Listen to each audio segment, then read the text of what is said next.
কোরআনে কারিম সূরা normal 19 number পারার 20 number পৃষ্ঠার 6 নাম্বার লাইনের 50 নাম্বার আয়াতে আছে। এটা তাফসিরে হাক্কানিতে পাবেন। আল্লাহ পাক বলেন, ওয়া মাকারু মাকারা ওয়া মাকারনা মাকারা ওয়া হুম লা ইয়াশউরুন। খুব খেয়াল করে শব্দগুলো মিলাবেন। আল্লাহ বলেন, ওরা ষড়যন্ত্র করেছিল। মাকরন মাজদার দিয়েছেন। এ নবী, আপনি জানেন এদের ষড়যন্ত্র কেমন? ফাকাদ মাকারু মাকরাহুম ওয়া ইনদাল্লাহি মাকরুহুম ওয়া ইন কানা মাকরুহুম লিতাজুলা মিনহুল জিবাল।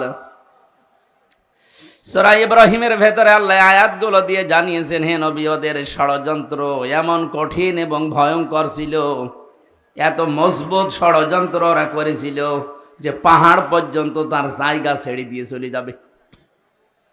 শব্দের অর্থ খেয়াল করেছেন? কত ভয়ঙ্কর শব্দ আল্লাহ দিয়েছেন, যে পাহাড় পর্যন্ত ওদের ষড়যন্ত্রের কারণে নিজের জায়গা ছেড়ে দিয়ে চলে যাবে। অথচ পাহাড় বুঝি না আমরা। আল্লাহ পাক বলেন, ওয়া ইলালে জিবালি কাইফা নুসিবাত। আপনি পাহাড়ের দিকে একটু তাকান না কেন? এ পাহাড়কে আমি জমিনের ভেতরে ব্রেক করে গেঁথে দিয়েছি, পেরেক স্বরূপ। এটা গজাল পেরেক। এই যে এই কাঠের উপরে ব্রেক মারা আছে, এই যে ব্রেক দেখা যাচ্ছে, এই ব্রেকের মাথাটুকু শুধু দেখা যায়। ভেতরে যা আছে, উপরের এই মাথার চাইতে কি কম না বেশি? বেশি মানে 20 ভাগ বেশি। ভেতরে কাঠের ভেতরে যদি 20 ভাগ প্রবেশ করে, উপরে হয়তো 1 ভাগ একটু একটু সামনে যে ভেসে আছে মাত্র 1 ভাগ, 19 ভাগ নিচে গেড়ে গেছে। আল্লাহ পাক বলেন, জমিনে আমি পাহাড়গুলো ঠিক এভাবেই লাগিয়ে দিয়েছি, যেমন নড়াচড়া না করে। তার মানে পাহাড় আমরা দেখতে পাই, যেটা কয়েকদিন আগে পঞ্চগড়ে থেকে তাকালাম হিমালয়ের দিকে, 36,000 ফিট। এটার জন্য মাটির উপরে থাকে। সৌদি আরবে এমন এমন পাহাড় যেখানে নবীজি লুকিয়েছিলেন। ওটা 3.5 ঘন্টা সময় লেগেছিল আমারই 16 সালে। তাও তো তখন আর একটু শক্তি ছিল। আরে রমজানে আমি এবার গিয়ে একা একা, ওই সময় উঠেছিলাম, এখানে কোরআনে কারিম নাজিল হয়, ওই সময় লেগেছিল 1 ঘন্টা 5 মিনিট। এত বড় বড় পাহাড় যেখানে উপরে, তাহলে নিচের চাইতে যদি 20 ভাগ বেশি গেড়ে দেওয়া থাকে, তো পাহাড় নিচে আছে কত? এই পাহাড় পর্যন্ত নড়ে যাবে, টলে যাবে, নিজের জায়গা ছেড়ে চলে যাবে, এমন ষড়যন্ত্র করেছিল কাফেররা।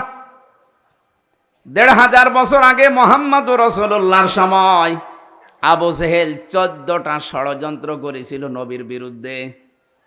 এটা সিরাত ইবনে হিশামের ভেতরে পাবেন। আর এই 15.5 বছরে যারা 2 জন পালিয়েছে, ওনাদের ষড়যন্ত্র আমি হিসাব করে পেয়েছি 15টা। তাহলে আবু জেহেলের চাইতে 1 কাঠি উপরে। ফেরাউনের জীবনী পড়েছিলাম, ওই সময় সে 6 জন জাদুকরকে হত্যা করেছিল। কেউ লিখেছে 7 জন। 7 জন জাদুকর হযরত মুসা আলাইহিস সালামের প্রতি ঈমান আনার কারণে তাদেরকে সে হত্যা করেছিল। হত্যা বলতে তার প্রথমে 1 হাত কেটেছে, 1 পা কেটে দিয়েছে। কথা বলতেছেন? ভালো করে বুঝে। 1500 বছর আগে না, এটা আবার হাজার হাজার বছর আগের কথা। আল্লাহর উপরে ঈমান আনার কারণে, হযরত মুসা আলাইহিস সালামের প্রতি ঈমান আনার কারণে ওই জামানার ফেরাউন যে ছিল, এ জাদুকরদের 6 থেকে 7 জনের বিপরীত অঙ্গ কেটে দিয়েছিল, বিকলাঙ্গ করে দিয়েছিল। অথচ আমরা দেখলাম এই 24 সালের 5 আগস্টের আগ পর্যন্ত যারা দায়িত্বে ছিল, ওরা 7 জন না, প্রায় 2780 জন মানুষের হাত, পা, চোখ, অন্ডকোষ কেটে ফেলা লেগেছে। আপনি একটু খেয়াল করে দেখেন, সারা দেশে সরকারি জরিপ বলছে এটা 2732 জন মানুষ মারা গেছে আন্দোলনে। আর 2780 জন মানুষ এখন হাসপাতালে, এক একটা অঙ্গ হারিয়ে কাঁদতেছে। কেউ হাত হারিয়েছে, কেউ পা হারিয়েছে, কেউ চোখ হারিয়েছে, কেউ অন্ডকোষ হারিয়ে ফেলেছে। আপনি একটু মিলান, ফেরাউন যদি মাত্র 7 জনের বিপরীত হাত আর পা কেটে দিয়ে এই ইতিহাস হয়ে থাকে, ফেরাউনের নাম শুনলেই মানুষ এখন ঘৃণা করে। যাদের কারণে 2780 জন মানুষের অঙ্গ প্রত্যঙ্গ কাটা পড়ে গেল, এরা বিকলাঙ্গ হয়ে গেল। বলেন তো এরা কত বড় ফেরাউন? এই মোবাইলে কথা বলেন মানে আপনি তো শুনছেন না। 1 ঘন্টা সব বন্ধ রাখেন। কি এত গুরুত্বপূর্ণ বলা লাগবে? আপনি এসেছেন কোরআন শোনার জন্য, বোঝা লাগবে, শিক্ষা নিতে হবে। যদি না নিতে পারেন বাড়ি যেয়ে গল্প করেন, কথা বলা যাবে না। না, অনেক মানুষ ভাবছে মনে মনে যে যা বলছে সবই তো বিরুদ্ধে। আরে বিরুদ্ধে গেলে আমি কি কোরআন শরীফ বানাবো? যা আছে তাই তো বলছি, কথা বলে না কেন? এই যে 2টা বিষয় সামনে নিয়ে আসলাম। ফেরাউনের মাত্র 7 জন মানুষকে বিকলাঙ্গ করে দিয়ে যদি এত বড় ইতিহাস তৈরি করতে পারে ফেরাউন, এখনো পর্যন্ত মিশরের জাদুঘরে আছে। মানুষ যায় আর ঘৃণা করে, থুতু ছিটায়, কথা বলেন না কেন? 24 সালের 5 আগস্টের আগ পর্যন্ত যাদের কারণে শুধু 7 জন না, 2780 জন। আমি কুষ্টিয়ায় 6 তারিখে গিয়েছিলাম, যে দেখি হাসপাতালে ওই যে আগস্টের 6 তারিখে কারো হাত নেই, কারো পা কেটে ফেলেছে, কারো চোখ নেই, অন্ডকোষ উড়ে গেছে। আর 14 জন তো জায়গায় মারা গেছে, পরে 2 জন 16 জন। এত মানুষের হত্যাকারী যারা, বিকলাঙ্গকারী যারা, যাদের কারণে মানুষ হাত পা হারিয়ে ফেলে আর সমাজের বোঝা হয়ে আছে। বলেন তো, যার একটা হাত নেই, একটা পা নেই, একটা চোখ নেই, ও তার পরিবারের জন্য বোঝা, তার সমাজের কাছে সে বোঝা, তার এই রাষ্ট্রের কাছে সে সারা জীবন যতদিন বেঁচে আছে বোঝা হয়ে বেঁচে আছে। এই কাজ যারা করে গেল, এরা কিয়ামতের দিন আমার মনে হয় ফেরাউনের সাথেই উঠবে। প্রথম নাম্বারটা কি বললাম? আবু জেহেল মাত্র 14টা কর্মসূচি নিয়েছিল নবীজির বিরুদ্ধে ষড়যন্ত্র করে। এই জন্য আবু জেহেলের নাম আজ পর্যন্ত কেউ রাখেনি। এই 1500 বছরে আমি কত ইতিহাস পড়ে দেখেছি, কেউ ছেলের নাম আবু জেহেল না। হ্যাঁ, জাহাল হক আছে একজন, আবু জেহেল নেই। এত বছর পার হওয়ার পরেও যদি এই 14টা ষড়যন্ত্রে ওর নাম কেউ না রাখে, আপনি এই 15.5 বছরে 15টা ষড়যন্ত্র এই দেশের বিরুদ্ধে, মানবতার বিরুদ্ধে, ইসলামের বিরুদ্ধে করেছেন। আজকে আমি একটা শুরু করছি, সেটা হচ্ছে সমকামিতা। এই ষড়যন্ত্র করে জাতিকে আজ ধ্বংস করার একটা পায়তারা এটা। আল্লাহ পাক ওই কথাটা এখানে লূত নবীর জীবনী থেকে নিয়ে এসে আমাদেরকে শোনাচ্ছেন। ভালো করে শোনো। অমাকারু মাকারন ওয়া মাকারনা মাকরন, শব্দ কিন্তু এক, কিন্তু অর্থ 2টা। আল্লাহ বলেন কাফেররা ষড়যন্ত্র করেছিল আর আমি আল্লাহ করেছিলাম কৌশল, অথচ শব্দ একই। বলে কাফেরদের বেলায় যেটা ষড়যন্ত্র, আল্লাহর বেলায় সেটা কৌশল। এই পৃথিবীতে বাংলাদেশে ইসলাম কায়েমের জন্য আমরা যা করি এটা হচ্ছে জিহাদ, আর ওরা যা করে ওইটার নাম সন্ত্রাস। সুতরাং ইসলামী আন্দোলন বলেন, একামতে দিনের দায়িত্বে যারা আছে, অ্যাক্টিভ ভাবে ইখলাসের সাথে যারা কাজ করছে, এ দেশে ইসলাম কায়েম আমরা করতে চাই, সে তারা যা পদ্ধতি অবলম্বন করবে ওইটার নাম আরবি জিহাদ। আর এটা উল্টিয়ে নষ্ট করার জন্য ওরা যেটা করবে ওইটার নাম সন্ত্রাস। এবার আসেন, আল্লাহ পাক বলেন মাকারনা মাকরন, আমি আল্লাহ নিজে কিন্তু কৌশল করলাম। এখানে ফাইল, কর্তা কে? আরো জোরে বলেন। আল্লাহ বলেন আমি নিজে তাদের বিরুদ্ধে কৌশল করলাম। অহুম লা ইয়াশউরুন, তারা টেরও পায়নি। এরপরে আল্লাহ জবাব দিয়েছেন নবীজিকে, ফানজুর কাইফা কানা আকিবাতু মাকরিহিম। হে নবী, একটু নজর করে দেখেন না কেন, ষড়যন্ত্র যারাই করেছিল তাদের অবস্থা আমি কি করেছি। আন্না দাম্মারনাহুম ওয়া কওমাহুম আজমাইন। এই আন্না এর ফাইল সরাসরি আল্লাহ, দাম্মার না এটাও জমা মুতাকাল্লিমের পরে হোম দিয়েছেন। আল্লাহ পাক বলেন আমি নিজে তাদের শিকড় কেটে দিয়েছি এবং তাদের জাতিকে আমি আল্লাহ নিজে ধ্বংস করেছি।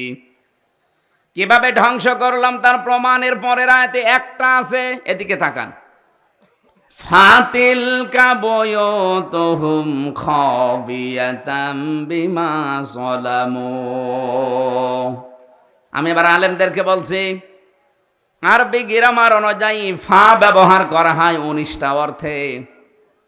এখানে তিলকার আগে আল্লাহ ফা দিয়েছেন। মনে হচ্ছে আল্লাহ পাক নিজের কুদরতি আঙ্গুল দিয়ে নবীজিকে বলছেন, নবী এই সেই ঘর। বাইতুন না দিয়ে বুয়ুত বহু বচন দিয়েছেন, আবার হোম দিয়েছেন।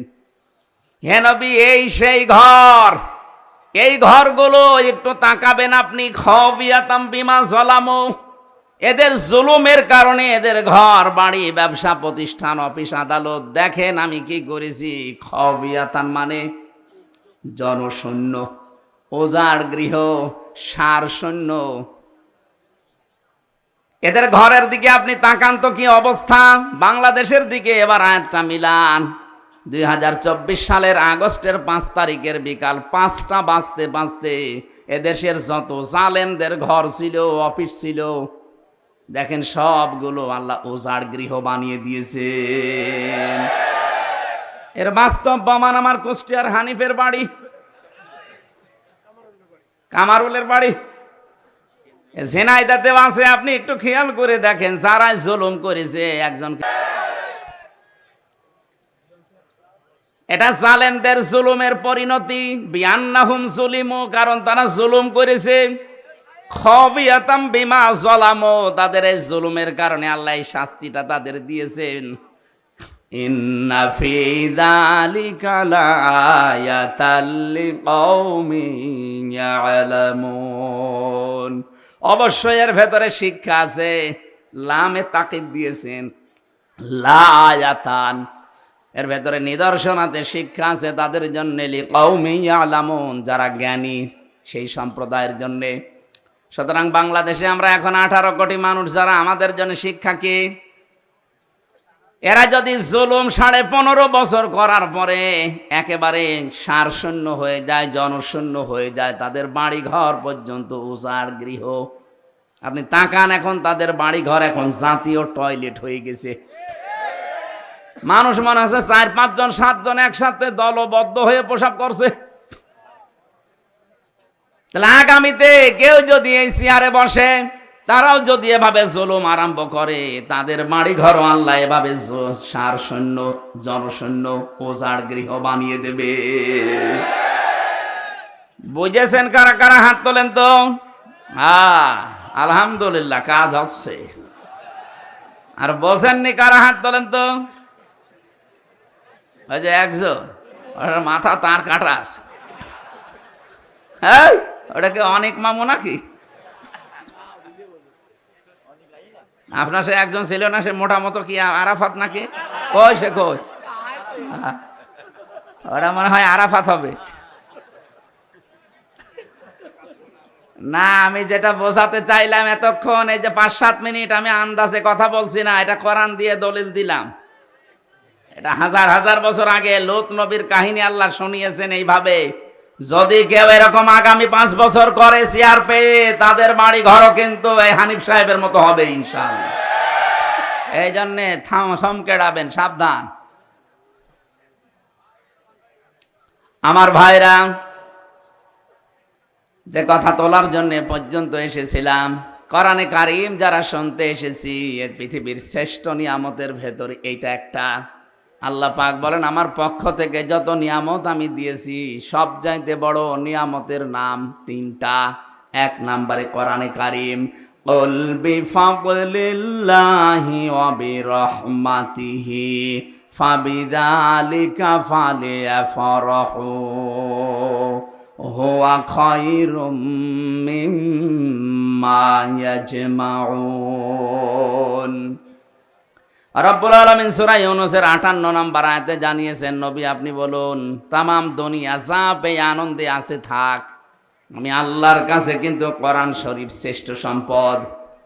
সুতরাং কোরআন যারা পেয়ে আনন্দে আছে, খুশি হয়েছে, তারা দুনিয়ার সব কিছুর তুলনায় শ্রেষ্ঠ সম্পদ পেয়েছে। আজকের এই আলোচনার সাথে সম্পর্ক কিসের? আরো জোরে বলেন। এই যে সুন্দর করে সাজিয়েছে, কিসের কারণে? শুধু হামজা আসবে এজন্য সাজাতো। কতবার তো হামজা এমনিতে ওহাব ভাইয়ের বাড়ি, আরজান ভাইয়ের বাড়ি এসেছে, কই সাজাইতো নি, আজকে এসেছে কোরআনের জন্য, এজন্য এত সাজগোজ। এই জন্য দুনিয়া থেকেও যদি কোরআনের প্রচারে, কোরআনের প্রসারে, কোরআনের শিক্ষায়, কোরআন কায়েমে টাকা খরচ করে, কিয়ামতের দিন ওই টাকার হিসাব আল্লাহ নেবেন না। 2 নম্বরে কেউ যদি পরিবারস্থ লোকদের জন্য তাদের জায়েজ কাজ মেটাতে খরচ করে, ওই টাকার হিসাব দেওয়া লাগবে না। 3 নম্বরে যদি কেউ জিহাদের ময়দানে কাজ করে, ওখানে যদি আপনি যেতে নাও পারেন, ওদের পেছনে খরচ করলে ওই টাকারও হিসাব দেওয়া লাগবে না। তাহলে হিসাব হবে না কয়টা জায়গায় টাকা খরচ করলে? আরো জোরে। 1 নম্বরে কোরআনের কারণে, 2 নম্বরে পরিবারস্থ লোকদের জন্য, 3 নম্বরে জিহাদের ময়দানে যারা কাজ করে তাদের জন্য। আশা করছি আমার কথার অর্থ আপনি বুঝেছেন। কথা বলেন না কেন? কিন্তু আজ আমরা এই সমস্ত জায়গায় আনন্দ পাই না, খুশি না। আমরা আনন্দ করি অনেকে সুদ খেয়ে। না, এদেশে সুদ নেই। এখানে বহু মানুষের চেহারা দেখে বোঝা যাচ্ছে এরা টাকা ছেড়ে রাখে আর টাকা আসে। 1000 টাকা ছেড়ে রাখে, মাসে মাসে 1100 টাকা করে পায়। কি কথা বলছেন এখন? এটা মায়ের সাথে সুদ খাওয়া, জেনা করার গুনাহ।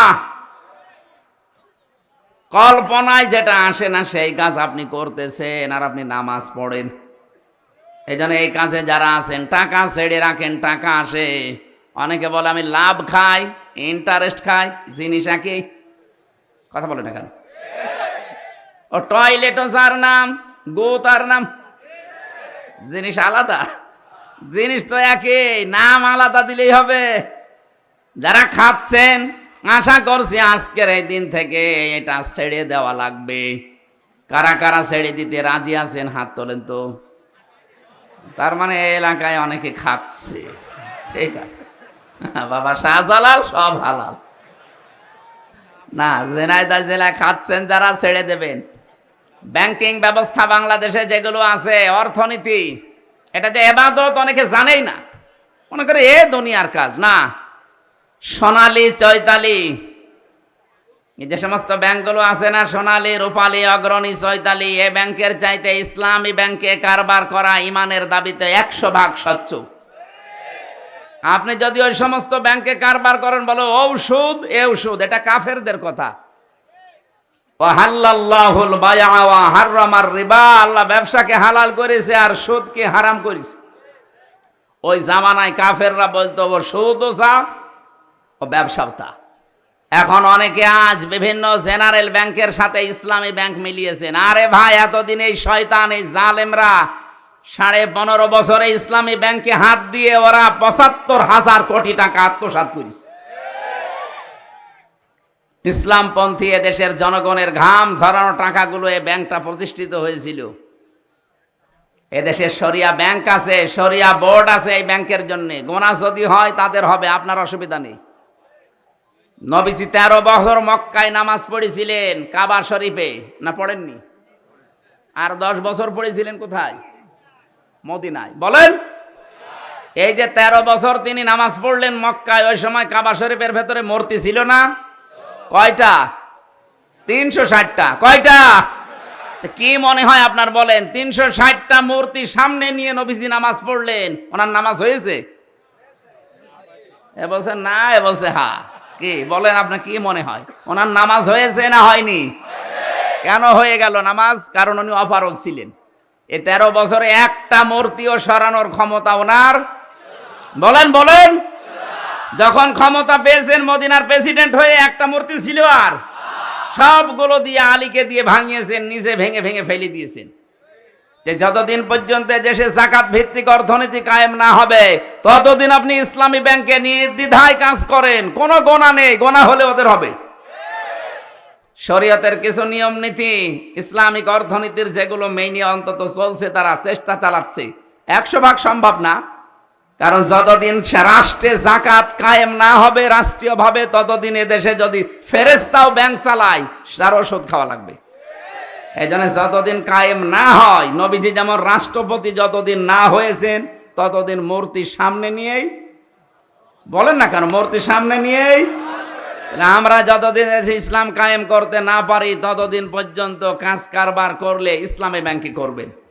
এদের মোশারাকার সিস্টেম আছে, মোদারাবা আছে, মোরাবাহা আছে, বায়ে সালাম আছে, বায়ে মুআজ্জাল আছে, বায়ে ইস্তেসনা আছে, বায়ে ওয়াহেদা আছে, অনেকগুলো নিয়ম নীতি আছে, প্রকার ভেদ আছে। নবীজি নিজে মোদারাবা করেছিলেন খাদিজাতুল কুবরার সাথে। খাদিজা টাকা দিয়েছে, নবীজি শ্রম দিয়েছে। কথা বলছেন না কেন? জিজ্ঞাসা করেন যারা আলেম আছে, খাদিজা অর্থ দিয়েছিলেন, নবীজি শ্রম দিয়েছিলেন। ব্যবসা করেন উনি, এটার নামই তো মোদারাবা। ইসলামী ব্যাংক এইটা করে। যদি গোনা হয় এরপরও ওনাদের হবে, আপনার চিন্তা নেই। এরপরও যারা সুদ খাচ্ছে, আপনি বললেন যে আমি ছেড়ে দেব, কয়েকদিন পরে কিন্তু আমি আবার আসতেছি। এই যে ঝেনাইদা কি দারুস সালাম না কি মাদ্রাসা ওটা হয় আপনাদের, ওটার নাম কি, রিয়াজুল জান্নায় আসবো সামনে মাসে। এটা ডিসেম্বর জানুয়ারির হয়তো 13 তারিখ মনে হয়। ওই জায়গায় কথা বলবো ইনশাল্লাহ ওই দিন, অর্থনীতির ওপরে। আজকে আমার সাবজেক্টটা আলাদা। আমার আজকের বিষয় হচ্ছে গোনাহের কারণে আল্লাহ শাস্তি নাজিল করেন। কি কি ধরনের শাস্তি আসে কোন গোনায়, আমরা ওগুলো জানার পরে ছেড়ে দেব ইনশাল্লাহ। কি থাকবেন না? তাহলে যারা সুদ খেয়ে আনন্দ করছেন এরা মায়ের সাথে জেনা করছেন। আর বড় গোনা কি? আল্লাহ রাসূলের সাথে যুদ্ধ করা। এইটা করে অনেকে আনন্দে আছেন। অনেক মানুষ দেখা যায় তারা এতিমের মাল আত্মসাৎ করে আনন্দে আছে। আল্লাহ পাক বলেন, ইন্নাল্লাযীনা ইয়াকুলুনা আমওয়ালাল ইয়াতামা যুলমান ইন্নামা ইয়াকুলুনা ফি বুতুনিহিম নারা ওয়া সায়াসলাউনা সাঈরা। জোরে বলেন আল্লাহু আকবার। আল্লাহ রাব্বুল আলামিন বলেন, পৃথিবীতে নিশ্চয় যে বা যারা এতিমের মাল সম্পদ খাচ্ছে ভবিষ্যতেও খাবে জুলমান, জুলুম করে। এখানে জুলমান শব্দের অনেকগুলো ব্যাখ্যা লেখা আছে। ফাঁকি দিয়ে, না বলে বিভিন্ন কায়দা কৌশল করে, এমনকি উল্টা পাল্টা করে তার জমি জায়গা লিখে নেওয়া, এইটা জুলুম। আজ অনেকে ভাইয়ের জমি লিখে নেন ফাঁকি দিয়ে, এটা কি জুলুম? বলেন না কেন? সে হয়তো আপনার কাছে অসহায়, আপনি বড় ভাই, সে ছোট ভাই, আপনি লেখাপড়া জানেন, যোগ্যতা আছে, সে হয়তো মূর্খ মানুষ, জানে না, বিশ্বাস করে এমন কায়দা করে টিপসই নিয়ে তাকে আপনি ফকির করে দিলেন। এরপরে যে সম্পদের মালিক হলেন, টাকা পয়সা জমি জায়গা, এখান থেকে যে ফসল আসে, টাকা পয়সা কামাই হয়, এইটা যারা খায়, ইন্নামা ইয়াকুলুনা ফি বুতুনিহিম নার, ওরা যেন পেটের ভেতরে জাহান্নামের আগুন ঢোকাচ্ছে। বলেন নাউজুবিল্লাহ। বাংলাদেশে হিসাব করলে মানুষ পাওয়া যাবে না, যাবে না? বলেন, বাংলাদেশ লাগবে না? এখানেও আছে না নেই? কারা কারা এতিমের মাল এভাবে, ভাইয়ের মাল, বোনের মাল, নিজের মেয়ের মালও পর্যন্ত আত্মসাৎ করছেন? যারা শরীক ফাঁকি দেন মানুষের, দুইটা গোনা হবে আপনার। এক নম্বরে আপনার চেহারার উজ্জ্বলতা আল্লাহ নষ্ট করে দেবে। দেখবেন এলাকায় যারা শরীক ফাঁকি দিয়েছে ওদের চেহারার ভেতরে আল্লাহ নূর তুলে নিয়েছে। এখানেও আছে, আমি চেহারা দেখলেই বলতে পারবো শরীক ফাঁকি দিয়েছে। আপনি দাঁড় করান লাইন দিয়ে, দেখলেই বোঝা যাবে যে হ্যাঁ ও মেরে খায়। কথা বলছেন না কেন? দ্বিতীয়টা কঠিন, মরণের সময় আপনার ঈমান নসিব হবে না, আপনি বেঈমান হয়ে মারা যাবেন। আপনি ভাইকে, বোনকে, অন্যকে ফাঁকি দিয়ে বিশাল সম্পদের পাহাড় তৈরি করে গেলেন। কি হবে আপনার এই সম্পদ? বাস্তবতা কি বলে বলেন? আপনি 200 বিঘা জমির মালিক, এদিকে থাকান, 500 বিঘা জমি আপনি তৈরি করে গেলেন, 100 বছর পরে তো আপনার থাকবেন না নাকি? বলেন বলেন, বিবেক দিয়ে ভাবেন। 200 বছর পরে আপনি আবার দুনিয়ায় আসলেন, 100 বছর পরে মরে গেলেন, 200 বছর পরে আসলেন, মাত্র 300 বছরের ব্যবধানে যদি এই 500 বিঘা জমি আপনার ছেলে যারা 3 পুরুষের পরে এরা ব্যবহার করবে কি? আপনি যদি এসে বলেন যে এগুলো আমি কিনেছিলাম, এ বাড়ি আমার, দাঁত মুখ খুলে ফেলবে। ইয়ার কি মারো কে তুমি? তোমার যদি থাকার জায়গা না থাকে, শৈলকুপা বাজার মসজিদের বারান্দায় রাত থেকে ফটো, এখানে আর জায়গা নেই। এটাকে হাসির খোরাকি দিলাম? চিন্তায় তো মাথা নত হয়ে যাওয়ার কথা যে কি শুনছি, কার জন্য আমি করলাম। আর যারা ঘুষ খায়, কি করছেন আপনি ঘুষ খেয়ে? বিশাল বিশাল ফ্ল্যাটের মালিক হবেন, জমি জায়গা টাকা পয়সার আপনি সম্পদের পাহাড় তৈরি করে রাখলেন। আপনি মাত্র 200 বছর পরে ফিরে আসেন, এই ফ্ল্যাটে জীবনও আপনাকে আর উঠতে দেবে না।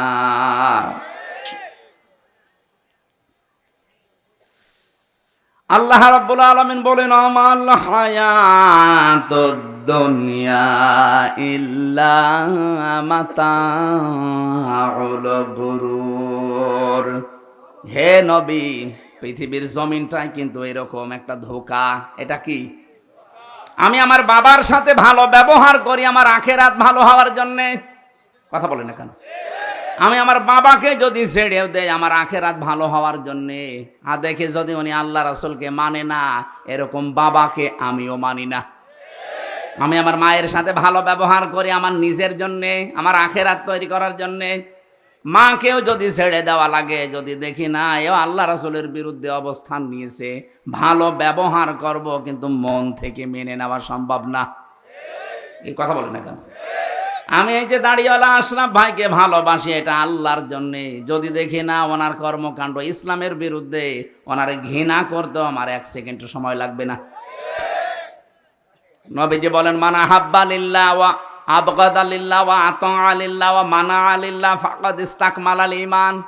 কাউকে যদি ভালোবাসো আল্লাহর জন্য বাসবা, কিছু বেশি বেশি পাওয়ার জন্য তাকে দান করবা না, যে এই লোকটাকে কিছু যদি দেই পরবর্তীতে এর চাইতে বড় জিনিস পাওয়া যাবে, এরকম ধান্দা নেই অনেকের।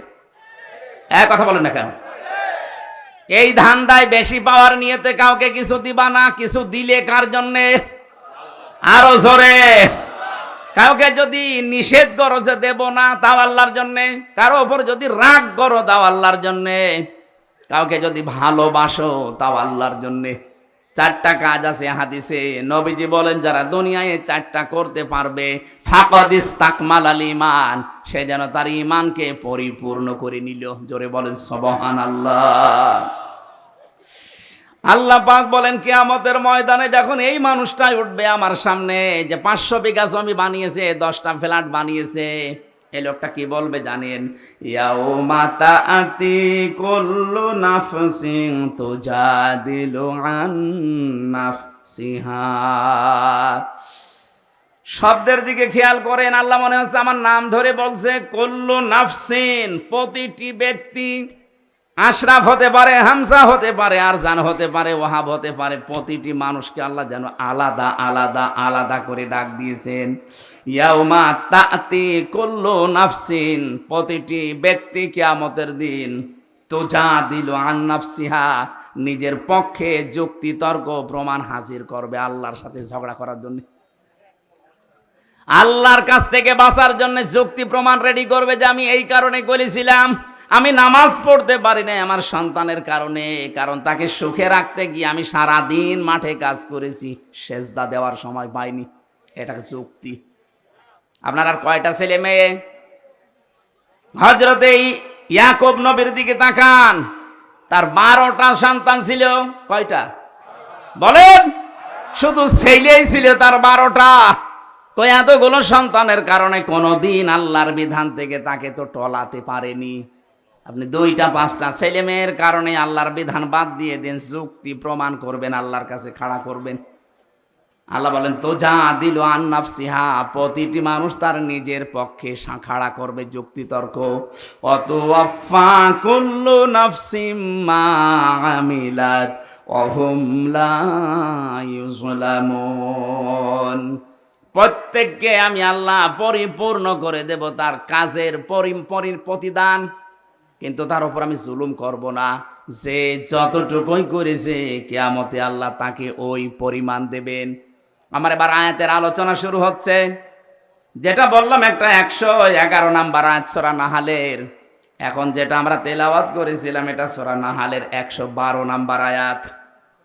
এই আয়াতের ভেতরে আল্লাহ একটা কারিয়া, একটা জনপদ, একটা গ্রামের উদাহরণ দিয়েছেন আমাদের সামনে। খুব ভালো করে মিলাবেন। গ্রামটা এই হাবিবপুর হতে পারে। নির্ধারিত নাম আমি তাফসিরে পাইনি। কোন মুফাসসির হয়তো মক্কা নগরীর নাম দিয়েছেন। না, এটা ঝিনাইদহ জেলার শৈলকুপা থানার হাবিবপুর হতে পারে।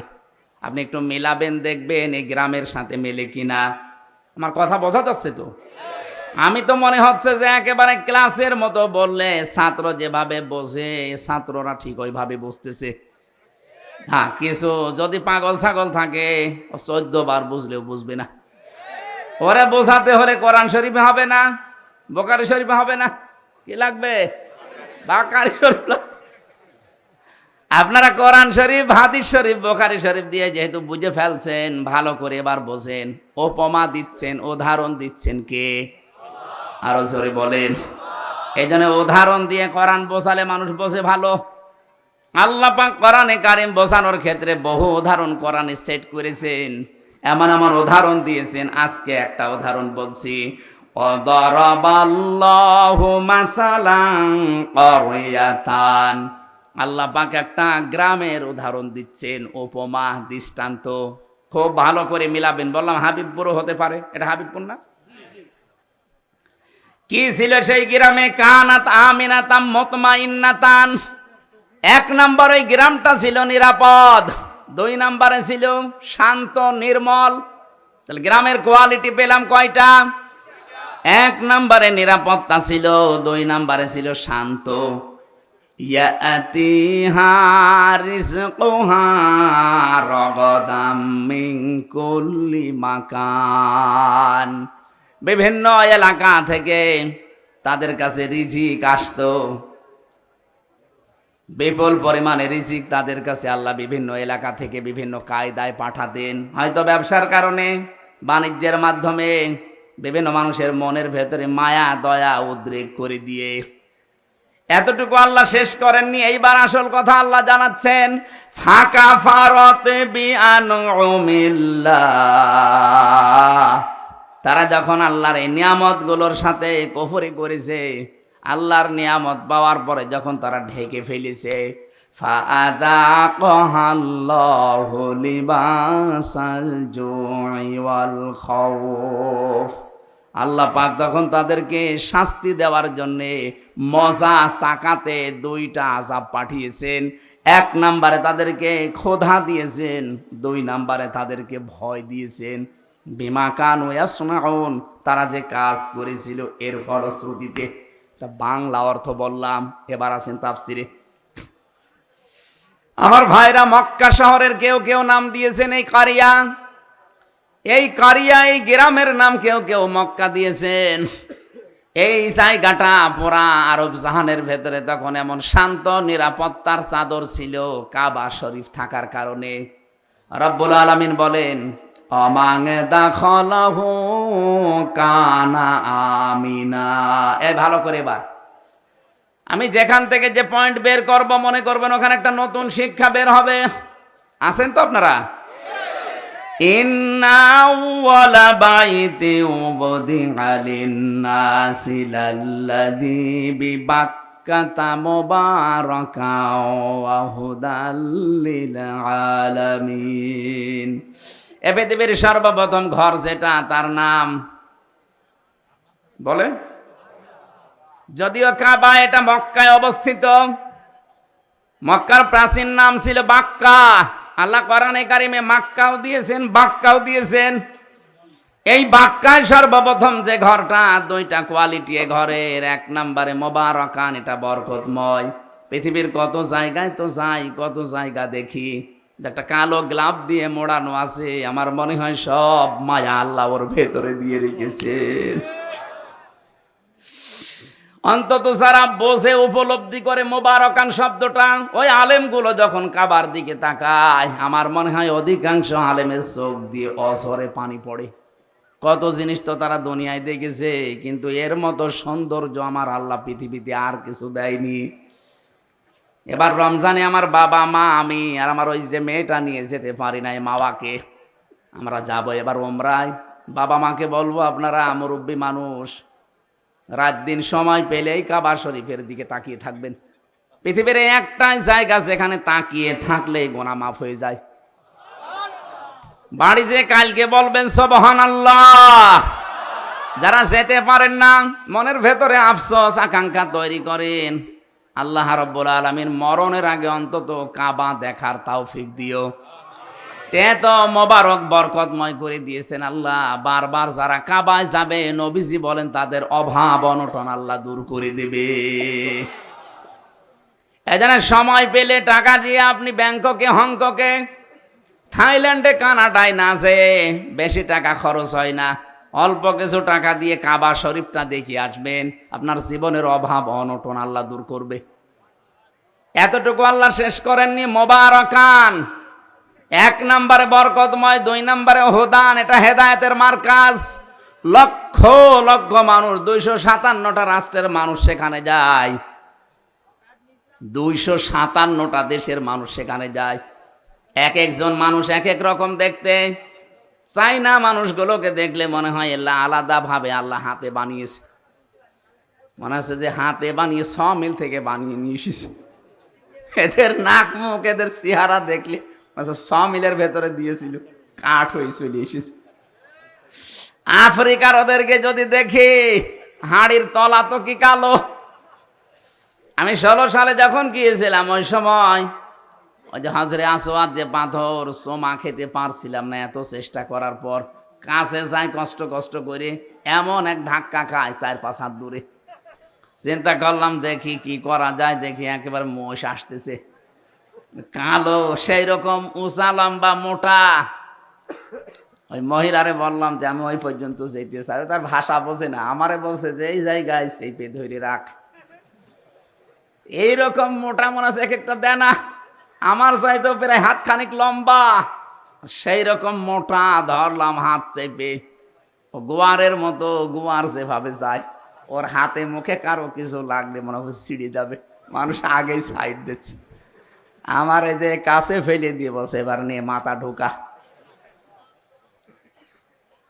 এক একজন মানুষকে আল্লাহ এক এক রকম বানিয়েছে, বৈশিষ্ট্য ওগুলো দেখবেন, আল্লাহর কথা মনে হবে আল্লাহ, এটাতে হেদায়েতের মার্কাজ। আসলেই রব্বুল আলামিন বলেন এটা শুধু বাংলাদেশের জন্য না, লিল আলামিন, বিশ্ববাসীর জন্য। অমাং দাখালাহু কানা আমিনা। এই কাবায় কেউ যদি আসে, আল্লাহ তাকে নিরাপত্তা দিয়ে দেয়। কি দেয়? আরো জোরে বলেন। এই কথাটা বলার জন্য আমি এই পর্যন্ত আসলাম। আল্লাহ বলেন কাবা শরীফ এমন ভাবে আমি বানিয়েছি, এটা পৃথিবীর প্রথম ঘর। এখানে হেদায়েত আছে, এখানে রহমত আছে, এখানে বরকত আছে, এটা নিরাপত্তা দিয়েছে ফেলা আছে। অথচ কাবার এরিয়া পার হলেই দেখবেন চুরি হয়, ডাকাতি হয়, ছিনতাই হয়, কিন্তু কাবার এরিয়ার ভেতরে কোনো ছিনতাই নেই। কথা বলেন না কেন? কারণ এই জায়গাটা নিরাপত্তা দিয়েছেন কে? আরে বাংলাদেশ কি কাবা শরীফ? বলেন না কেন? এটা কাবা থেকে 6000 কিলোমিটার দূরে। তাহলে বাংলার 56,000 বর্গ মাইল যদি আমরা নিরাপত্তা দিতে চাই, মাস্ট বি কাবা শরীফ যেগুলো থেকে মুক্ত, বাংলাদেশের 56,000 বর্গ মাইল ওইটা থেকে মুক্ত করা লাগবে। কাবা শরীফে 1 নম্বরে শিরিক চলে না। কি চলে না? বলেন বলেন। এখান থেকে শিক্ষা বের হবে এবার 2টা। আমি আন্দাজে বলছি না, প্রতিটি কথায় দলিল আছে। সূরা আনআম 82 নম্বর আয়াতের দলিল, আল্লাযীনা আমানু ওয়া লাম ইয়ালবিসু ঈমানাহুম বিযুলমিন উলাইকা লাহুমুল আমনু ওয়া হুম মুহতাদুন। এটা ইবনে কাসিরের ভেতরে আছে। আল্লাহ পাক বলেন যারা ঈমান আনে আর ঈমানের সাথে জুলুমকে মিশ্রণ করে না। এখানে জুলুম মানে শিরিক। জুলুম মানে কি? ঈমানের সাথে যারা জুলুমকে, শিরিককে মিশ্রণ করবে না, উলাইকা লাহুমুল আমন, আল্লাহ যারা হাত দিয়ে দেখাচ্ছেন এই ঝিনাইদহ শৈলকুপার হাবিবপুরের এই মানুষগুলো লাহুমুল আমনু, এদের জন্য নিরাপত্তা। তাহলে কোন জনপদের লোকেরা, কোন দেশের লোকেরা যদি ঈমান আনার পরে ঈমানের সাথে জুলুমকে, তার মানে শিরককে মিশ্রণ না করে, ওই জায়গাটা নিরাপত্তা দিয়ে দেয় কে? এই বাংলাদেশকে যখন শান্ত শিষ্ট স্বস্তি নিরাপদ এরকম একটা দেশ আপনি বানাতে চান, দাদা বাবু কাকা বাবুদের ইশারায় হবে না, ওই সাদা চামড়াদের ইশারায় হবে না, হওয়া লাগবে শিরিক মুক্ত বাংলাদেশ। আরো জোরে, এদের শিরিক মুক্ত হচ্ছে? বলেন।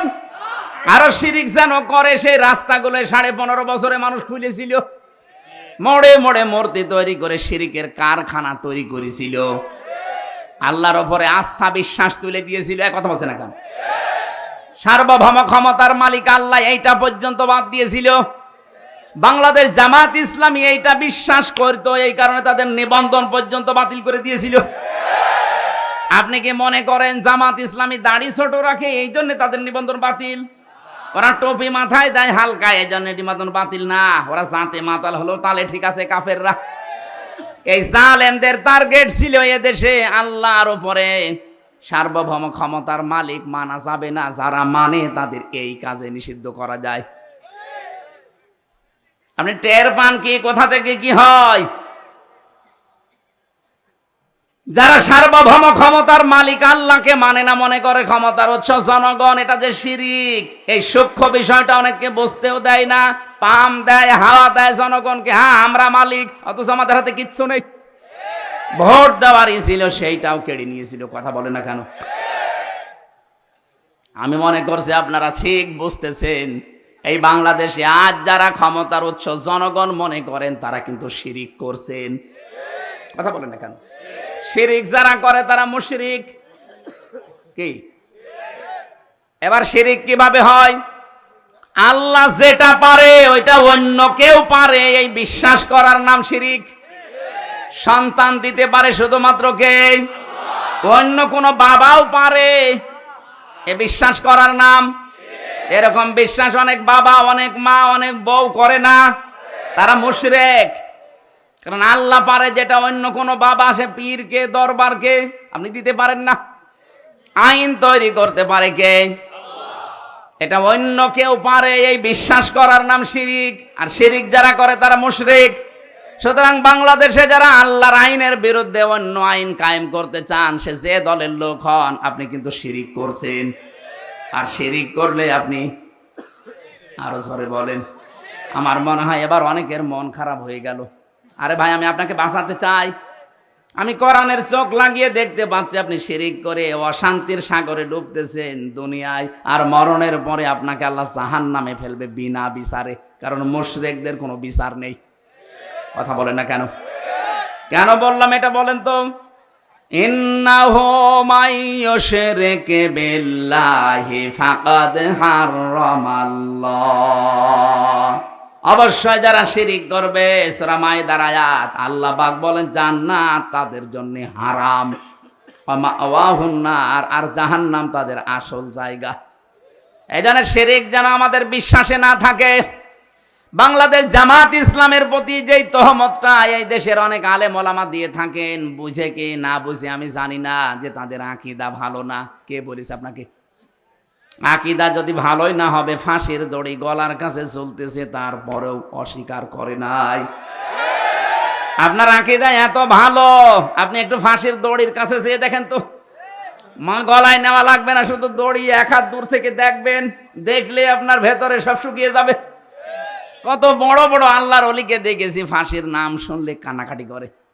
অথচ শহীদ মীর কাশেম আলী ফাঁসির নাম শোনার পরে মনে হচ্ছে শ্বশুর বাড়ি যাচ্ছে। মতিয়ার রহমান নিজামী এই জেলার জামাই, এই জেলা ধন্য, সে ফাঁসিতে যাওয়ার আগে বলেছিল, সন্তান আমি কি পায়জামা পরে গেলে ভালো হয় না লুঙ্গি পরে গেলে ভালো হয়? আপনি ফাঁসির দড়ির নাম শুনে দেখেন তো কেমন লাগে। আর তাদের মাত্র 3 ঘন্টা পরে ফাঁসি হবে, সেই ব্যক্তিও বলেছে, ভাই আমি 2 ঘন্টা ঘুমালাম, আমার ডেকে দিও 1 ঘন্টা পর। অথচ তার ছেলেটা গুম হয়ে আছে, ব্যারিস্টার আরমান, তার বউ ওই সময় আইসিইউতে ছিল। 3 ঘন্টা পরে যার ফাঁসি, তার দলীয় লোকজন সব পালিয়ে বেড়াচ্ছে, কেউ জেলে আছে, কেউ গুম হয়ে আছে। এই কঠিন পরিস্থিতিতে তার 2 ঘন্টা ঘুম আসলো কি করে আপনি বলেন তো? আপনার জীবনও মনে আসবে না, ব্রেনে ধরবে না। আমার তো সূরা হামিম সেজদার 30 নাম্বার আয়াত পড়ার পরে তার সাথে মিলিয়ে দেখেছি, আল্লাহ তাখাফু ওয়ালা তাহজানু ওয়া আবশিরু বিল জান্নাহ। ফেরেশতারা ওই সময় এসে বলে, ভয় পাবেন না, চিন্তা করবেন না। কিসের ভয়, কিসের চিন্তা? হয়তো ভয় হতে পারে, চিন্তা হতে পারে যে আমি এখনই যদি ফাঁসি হয়ে যায় তাহলে আমার ছেলের কি হবে, আমার বউর কি হবে, আমার সন্তানের কি হবে, আমার বিশাল যে সম্পদ, লক্ষ লক্ষ মানুষের কর্মসংস্থান আমি বানিয়েছি, কি হবে এটা। এই চিন্তা ভাবনা আসতে পারে। এই জন্য ফেরেশতারা এসে বলে, 1 2 না, তাতানাজ্জালু আলাইহিমুল মালাইকা, বহু বচন আছে। 1 2 না, হাজার হাজার লক্ষাধিক ফেরেশতা ফাঁসির দড়ির সামনে এসে তাকে বলতে থাকে, ভয় পাবেন না, যেগুলো রেখে গেছেন এগুলোর কোনো চিন্তা নেই, আল্লাহ এগুলো সব দেখবে। মনে হয় শাহিদ মীর কাশেম আলীর কানের কাছে ফেরেশতায় কথা বলেছিল, নাই তো তার এই 3 ঘন্টা আগে 2 ঘন্টা জীবনেও ঘুম আসার কথা না। কথা বলে না কেন? এই মজলুম দলটার উপরে আন্দাজে আকীদা ভালো না, এই দোষ চাপিয়ে দেন। আকীদা আপনার ভালো। আমার মনে হয় এখন যে অবস্থায় আমরা এসে গেছি, সমস্ত ছোটখাটো বিষয় নিয়ে সব বাদ দেওয়া দরকার। আরে ভাই, যারা মুজতাহিদ, যারা গবেষক, তারা যে কোনো একটা বিষয়ে গবেষণা করে যদি ঠিক হয় 2টা সওয়াব পাবে, ভুল হয় 1টা সওয়াব পাবে।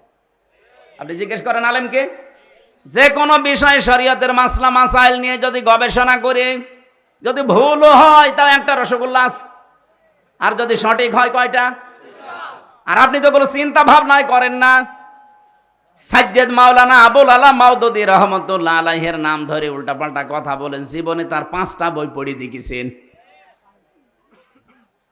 5টা বই যদি সঠিকভাবে আপনি পড়তেন, তার উপরে সমস্ত তহমত গুলো দিতেন না। আপনি তো ওই পর্যায়ে যেতে পারেননি। তাই এই জন্য আকীদার নাম তুলে যা করছেন, যে যে জায়গায় আছে তাকে ওই জায়গাগুলোই কাজ করতে দেন। বাংলাদেশ জামাত ইসলামী অর্থনৈতিক ভাবে এরা আল্লাহর ওলি। টের পাচ্ছেন? এরা আল্লাহর ওলি। লক্ষ কোটি কোটি টাকা এদের কাছে দিলে 4 আনা এদিক ওদিকে হবে না। বাংলাদেশে অন্য কারো কাছে দিয়ে দেখেন তো। কথা বলেন, আমাকে মানিয়ে বলছি, এটা বাস্তব না। ওলি খোঁজার জন্য চট্টগ্রামে যাওয়া লাগে। কথা বোঝার চেষ্টা করুন।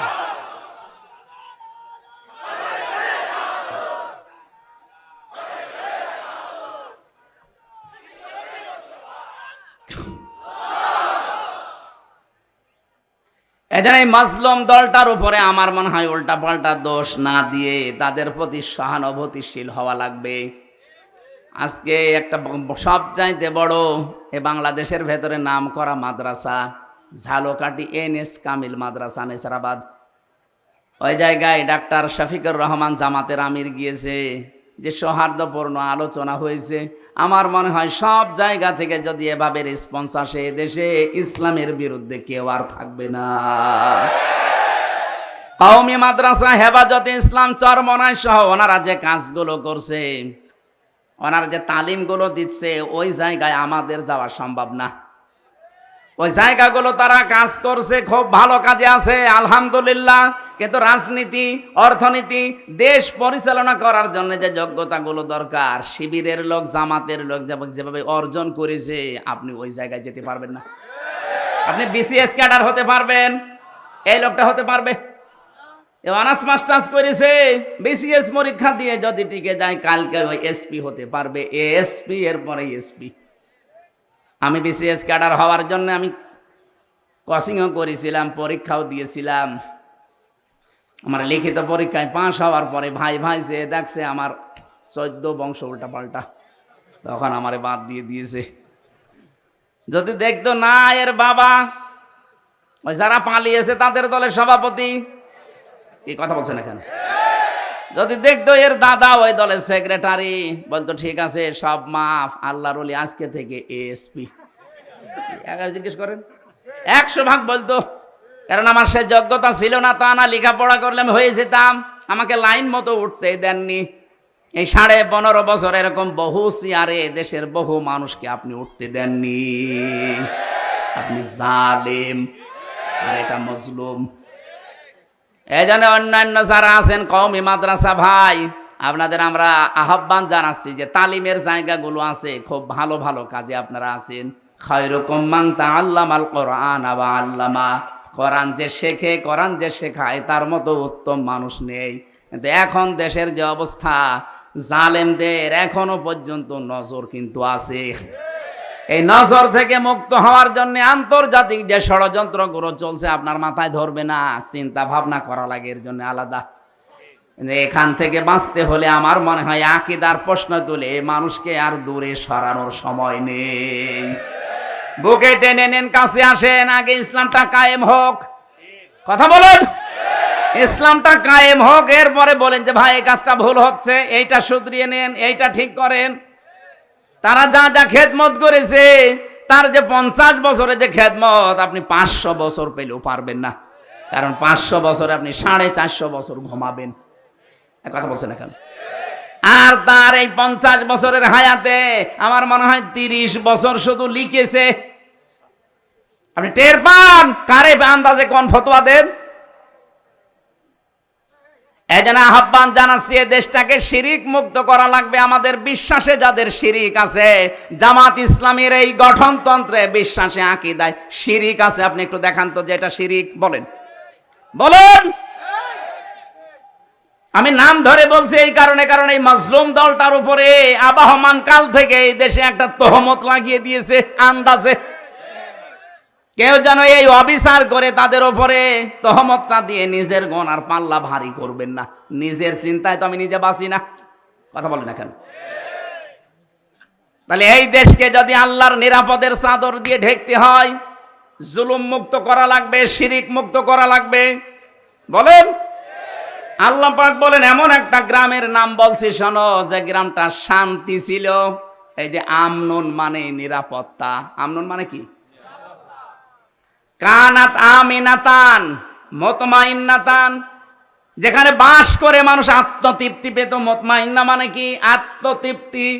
বাস করলে যেখানে আত্মতৃপ্তি পাওয়া যেত, ভালো লাগতো মানুষের, শান্তি স্বস্তি, এগুলো সব ঘিরে রেখেছিল তাদেরকে। বিভিন্ন জায়গা থেকে তাদের রিজিক আসতো, বিভিন্ন ব্যবসা বাণিজ্যের মাধ্যমে রিজিক আসতো। কিন্তু এতটুকু আল্লাহ শেষ করেননি। এই রিজিক আসার পর, আল্লাহর দেওয়া রিজিক খেয়ে নিয়ামত গুলো খাওয়ার পরে তারা আল্লাহর সাথে কুফরি আরম্ভ করেছে। সব চাইতে বড় কুফরি ছিল ওই জামানার যিনি নবী ছিল মুহাম্মদুর রাসূলুল্লাহকে তারা মিথ্যাবাদী বলেছে, পাগল বলেছে, জাদুকার বলেছে, এমনকি দেশ থেকে পর্যন্ত তাড়িয়ে দিয়েছে। কথা বলেন ঠিক কিনা? 18 কোটি মানুষ মাত্র 56,000 বর্গ মাইলের এই দেশে। এতটুকু দেশ, পৃথিবীর বহু দেশে তো ঘুরলাম, কই এতটুকু জায়গায় এত মানুষ বাস করে পৃথিবীর কোন জায়গায় আমি পাইনি। এর চাইতে, এই যে কয়েকদিন আগে গিয়েছিলাম মালয়েশিয়া, এর চাইতে 8 ডবল বড়। কত বলেন? বাংলাদেশে 8টা জোড়া দিলে যত বড় হবে, মালয়েশিয়া একাই অত বড়। বাংলাদেশ 14টা জোড়া দিলে যত বড় হবে, সৌদি আরব একাই অত বড়। বাংলাদেশ 59টা জোড়া দিলে যত বড় হবে, আমেরিকা একাই অত বড়। কিন্তু মানুষ বাংলাদেশের চাইতে কম জায়গা হিসাবে। কথা বলে না কেন? তাদের যে বিশাল জমিন পড়ে আছে, সেই তুলনায় মানুষ একেবারেই কম। আমাদের এতগুলো মানুষ, অথচ জায়গা যতটুকু। আল্লাহ পাক বলেন বিভিন্ন জায়গা থেকে তোদের রিজিকের ব্যবস্থাগুলো করছিলাম, কি হয়েছে তোদের? আমার নিয়ামত গুলো তোরা উল্টিয়ে দিতে আরম্ভ করলি। পুরুষে পুরুষে বিয়ে, এই যে তহমত, যেটা কি বলে এর নাম, সমকামিতা আরম্ভ করলি। এইটার স্লোগান পর্যন্ত দিচ্ছে। 3 দিন আগে কুষ্টিয়ায় 2 মেয়ে আন্দোলন করেছে যে আমরা 2 জন বিয়ে করব, যদি বিয়ে না দেয় 2 জনে মরে যাব।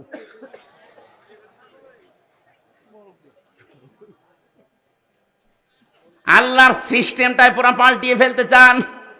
এমনকি আল্লাহর রাসূল এখন নেই, রাসূলের নায়েব আছে। নায়েবে রাসূল আলেমদের গায়ে হাত দিয়েছেন। এই কথা বলছেন এখন। মাওলানা মামুনুল হকের মাথায় দড়ি দিয়ে, তার হাতে হ্যান্ডকাপ দিয়ে, মাথার উপরে হেলমেট দিয়ে, মনে হচ্ছে যে কি নিয়ে যাচ্ছে, অথচ কিছুই না। আমার মতো একটা দুর্বল মানুষের মাথায় তো দড়ি দিয়েছে, হাতে দিয়েছে হ্যান্ডকাপ, আবার পায়ে ডান্ডা বেড়ি, মাথার উপরে লাগিয়েছে সে লোহার টুপি, মনে হচ্ছে যে কি পেয়েছে, গরু না ছাগল।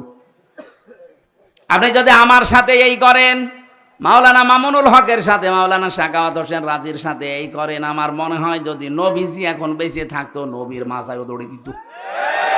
বলেন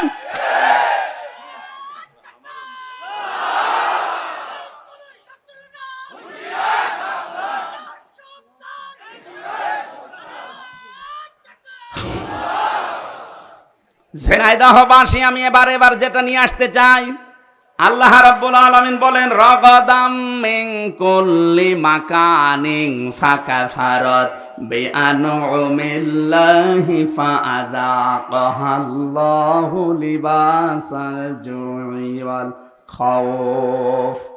মানুষ যখন আল্লাহর আইন ভুলে, আল্লাহর আলেমদের প্রতি অত্যাচার, জুলুম, নির্যাতন শুরু করে, ওই সময় ওদের পাপের কারণে আমি আল্লাহ দুইটা জিনিস চাপিয়ে দেই। একটা হচ্ছে ক্ষুধা, ক্ষুধা মানে দুর্ভিক্ষ। ক্ষুধা মানে কি বলেন বলেন? দুর্ভিক্ষ আসা আরম্ভ হয়েছিল, আলেমদের উপরে যা আরম্ভ করেছিলেন, দুর্ভিক্ষ চলে আসতো। ১৫০০ বছর আগে বিশ্ব নবীকে যখন ওরা তাড়িয়ে দিয়েছিল, বিশ্ব নবী যখন যাচ্ছিলেন নিজের ঘর থেকে বের হয়ে হিজরত করার সময়, সেই জায়গায় দাঁড়িয়ে কাবার দিকে তাকিয়ে বলেছিলেন, কাবার মালিক আমি কিন্তু যেতে চাইনি, কাবার মালিক আমি খুব ভালোবাসি কাবাকে, কিন্তু এর নিষ্ঠুর সন্তানরা আমারে থাকতে দিল না।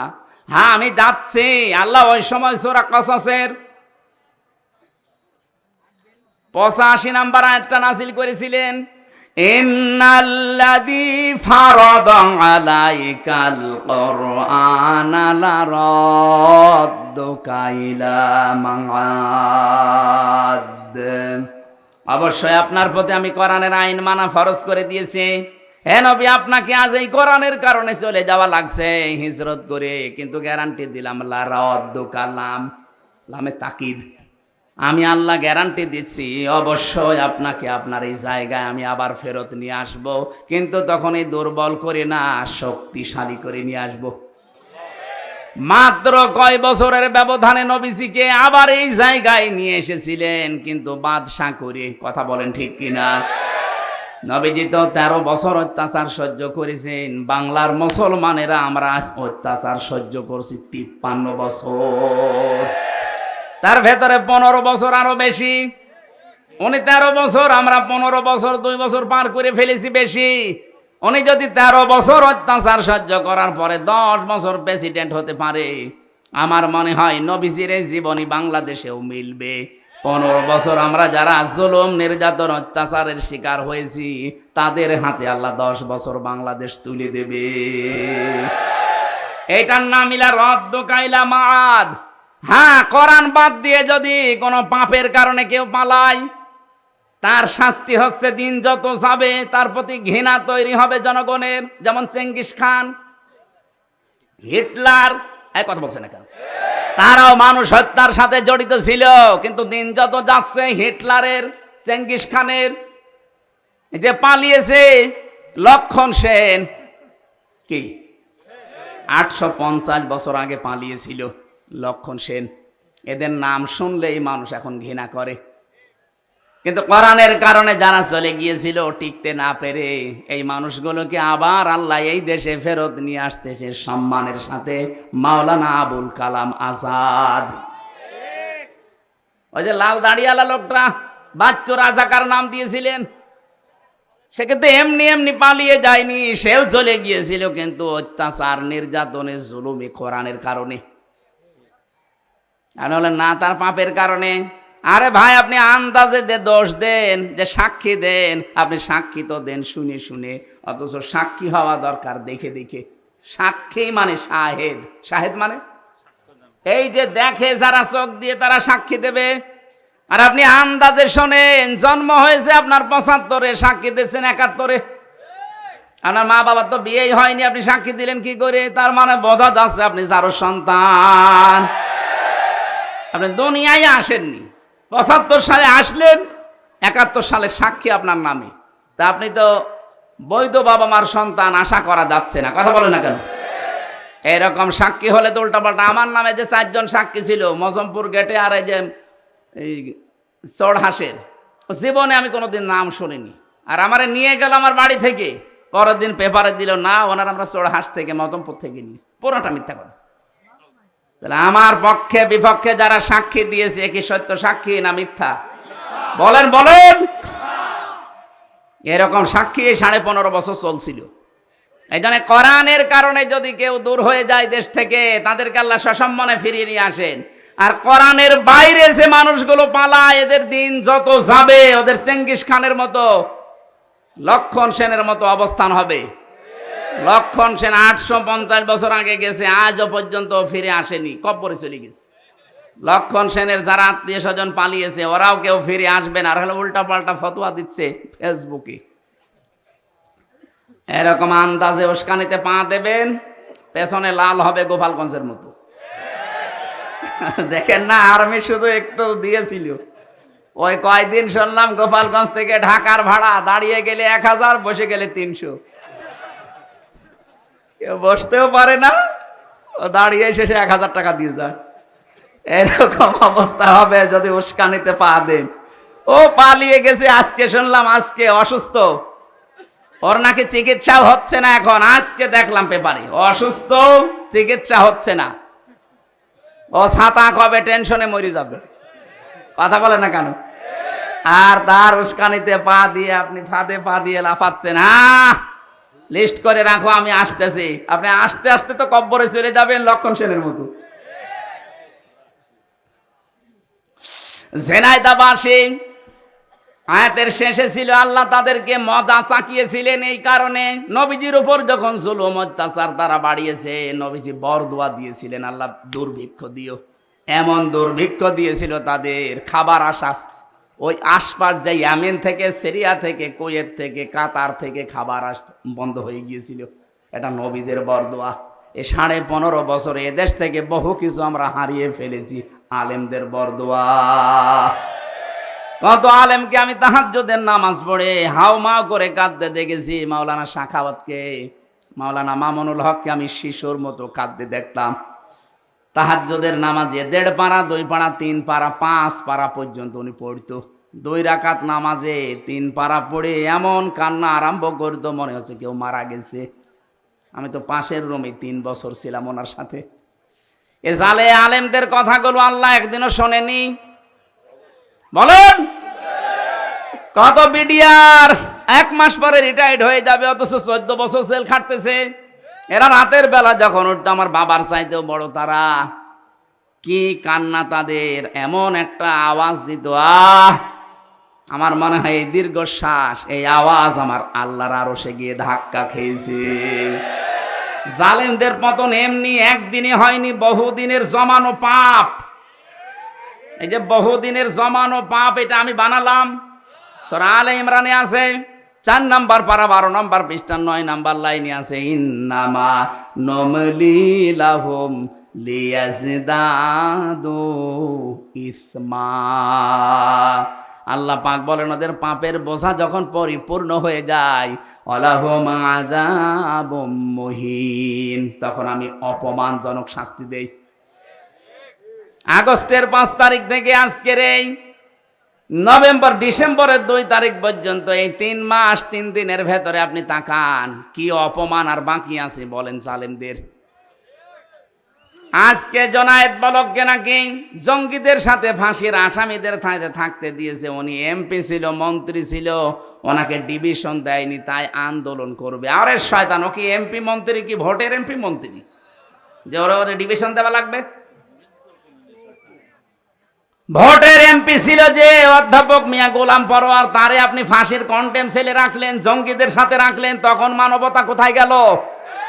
এখন যারা এই কথাগুলো তুলছে, এদের পিটিয়ে লাশ বানানো দরকার। শয়তান আমারে 3 বছর মোবাইল দেয়নি, বিচ্ছিন্ন করে রেখেছিল সরকারি মোবাইল থেকে যোগাযোগ।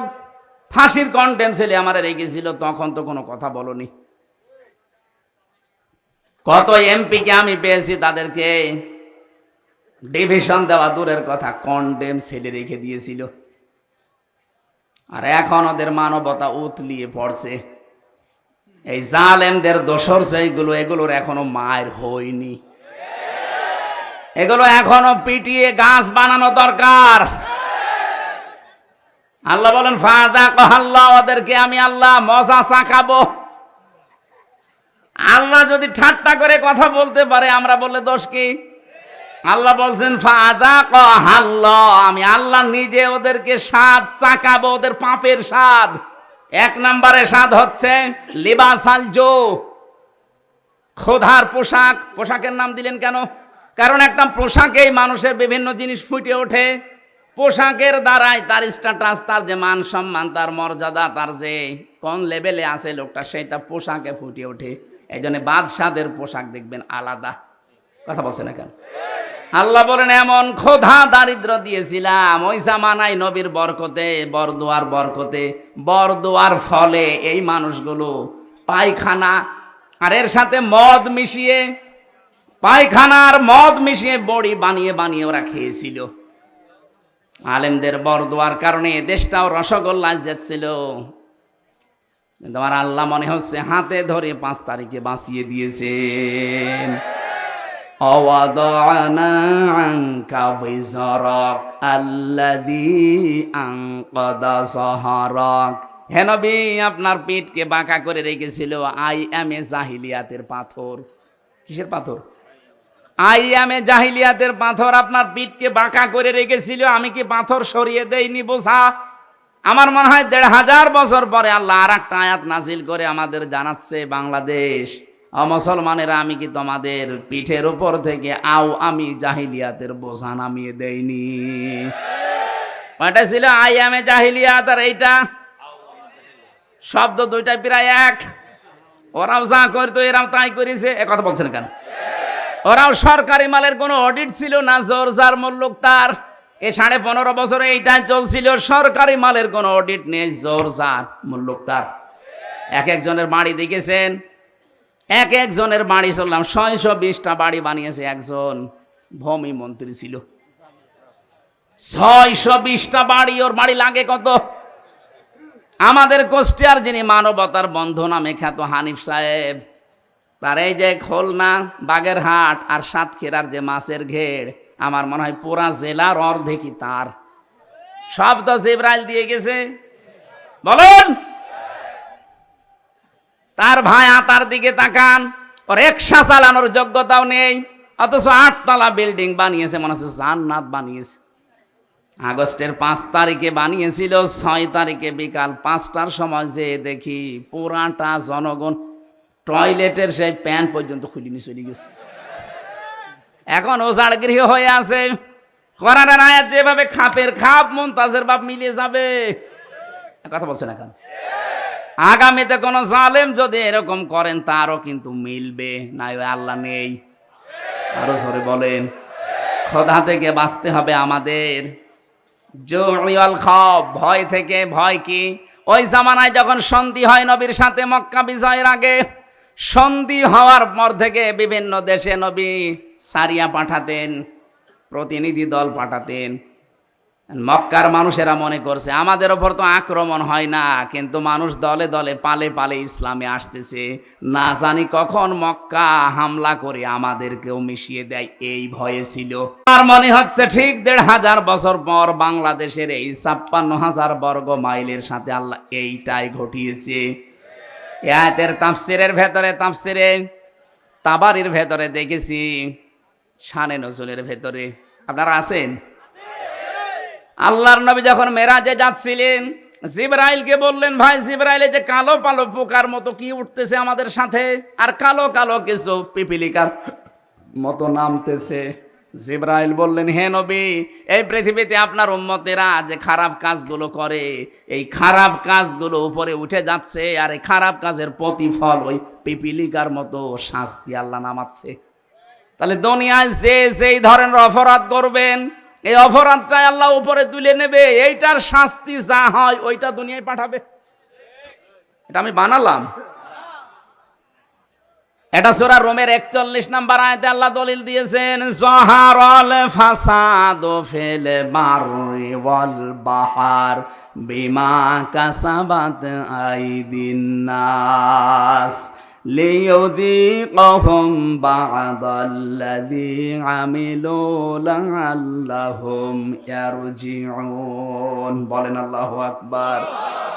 আল্লাহ বলেন, জলে স্থলে যে বিপদ আপদগুলো দেখতে পাও, এই যে মহামারী, খুন খারাপি, চুরি ডাকাতি, এই অসুখ, নতুন নতুন অসুখ আসে, করোনা, কি কি আসে, এগুলো দিতে চাই না। তোমাদের হাতের কামাই করা পাপের ফসল। আরো আমি আল্লাহ মাফ করে দেই। আমি চাই যে তোমরা ফিরে আসো। যা করো সব শাস্তি যদি দুনিয়ায় পাঠাতাম, শ্বাস ফেলার সময় পেতে না। ওমা সাবাকুম মিন মুসিবাতিন ফাবিমা কাসাবাত আইদিকুম ওয়া ইয়াফু আন কাসীর। বলেন আল্লাহু আকবার। সূরা শুরার 30 নম্বর আয়াতে আল্লাহ জানিয়েছেন, যা করো সব পাপের শাস্তি যদি দুনিয়ায় ফেলতাম, একটা শ্বাস নেবে সে সময়ও পেতে না। আমি অধিকাংশগুলো আমার গাফফার নামের খাতিরে মাফ করে দেই। বলেন সুবহানাল্লাহ। এজন্য আমরা এখন থেকে সাবধান, যে যে অপরাধ করছি এইটা কিন্তু ঘুরে আমার প্রতি আবার নাজিল হবে। যারা গোপন অপরাধ করেন, গোপন অপরাধের শাস্তি আছে। যারা গোনা গোপনে করেন তাদের চেহারার উজ্জ্বলতা আল্লাহ নষ্ট করে দেবে। এদের এখানে তাকাবেন, যাদের চেহারা দেখতে খারাপ, বিশ্রী, তাকাতে মনে চায় না, মনে করবেন ও গোপনে কোনা গোনা করে। যারা ওজনে কম বেশি করে, এই মানুষগুলোর প্রতি আল্লাহ শাস্তি পাঠাবে দুইটা। এটা শোয়েব আলাইহিস সালামের জামানায় ওই মানুষেরা ওজনে কম বেশি করতো। আজ বাংলাদেশে ওজনে কম বেশি আছে না নেই? ওজনে কম বেশি মানে খালি দাড়ি পাল্লা দিয়েই না। এই যে শিক্ষক, কলেজের শিক্ষক অধ্যাপক, সে 1 থেকে মাস্টার্স পর্যন্ত বিশ্ববিদ্যালয়ে বহু শিক্ষা বিভিন্ন জায়গা থেকে নিয়েছে, কিন্তু দেওয়ার সময় ডেলিভারিতে আর দিতে চায় না। তখন বলে প্রাইভেট পড়া লাগবে, কোচিং করা লাগবে। এইটার আর বেনাম মুতাফফিফিন। আল্লাহ পাক বলেন, ওয়াইলুল লিল মুতাফফিফিন আল্লাযীনা ইযা কাতালু আলান নাসি ইয়াস্তাউফুন। ধ্বংস হয়ে যাক ওই দোকানদারগুলো, ওই শিক্ষকগুলো, যারা নেওয়ার সময় ঠিক মতোই নেয়, দেওয়ার সময় দিতে চায় না। তখন কোচিং করো, প্রাইভেট পড়ো, এরকম নাম দেয়। আজ এই বিশ্ববিদ্যালয়ের নাম ধরেই বলছি, বহু শিক্ষক এমন আছে, ওরা তো ডক্টর, নেওয়ার সময় তো বহু জ্ঞান বিভিন্ন জায়গা থেকে তারা নিয়েছে, কিন্তু দেওয়ার সময় ছেলে মেয়েদের আর দিতে চায় না ক্লাসে। তখন ওনারা ক্লাস করায় বিভিন্ন বিশ্ববিদ্যালয়ে টাকার বিনিময়ে। আমি কি বেশি বললাম? এরকম শিক্ষক দেশে নেই? কত প্রাইমারিতে, হাই স্কুলে, কলেজে, মাদ্রাসা, এরা নিজেরা ক্লাসে ঠিক মতো পড়া দিতে চায় না। ওই পড়ায় দেবে, কোচিং করা লাগবে, ওই পড়ায় দেবে, তখন আবার প্রাইভেট পড়া লাগবে। কেন? আপনি যা পেয়েছেন নেওয়ার সময়, ওইটা দেওয়ার সময় ঠিক মতো দেওয়া লাগবে। এই জন্যই তো আল্লাযীনা ইযা ক্তালু আলান নাসি ইয়াস্তাউফুন, নেওয়ার সময় ঠিক মতো দেয়, দেওয়ার সময় কম দেয়, এরা আল্লাহর অভিশপ্ত বান্দা। এ বাংলাদেশে আছে না নেই? আমরা এরকম পাপ যদি করি, এই পাপের কারণে আল্লাহ ওইটা আবার শাস্তি করে পাঠাবে, হয় আপনার ওপরে, না আপনার ছেলে মেয়ের ওপরে, না নাতি নাতকির ওপরে। এমন এমন শাস্তি এসে দাঁড় হবে যে জীবন দিয়ে হলেও সে শাস্তি আর তুলতে পারবেন না। আপনার ছেলে যদি একটা আসে 1 চোখ কানা, আপনি 50 বিঘা জমির মালিক হয়ে কি করবেন? সারা জীবন মানুষ আপনাকে ডাকবে কানার বাপ। আর কথা বলছেন এখন না, আপনাদের বেশি সময় হয়ে গেছে না?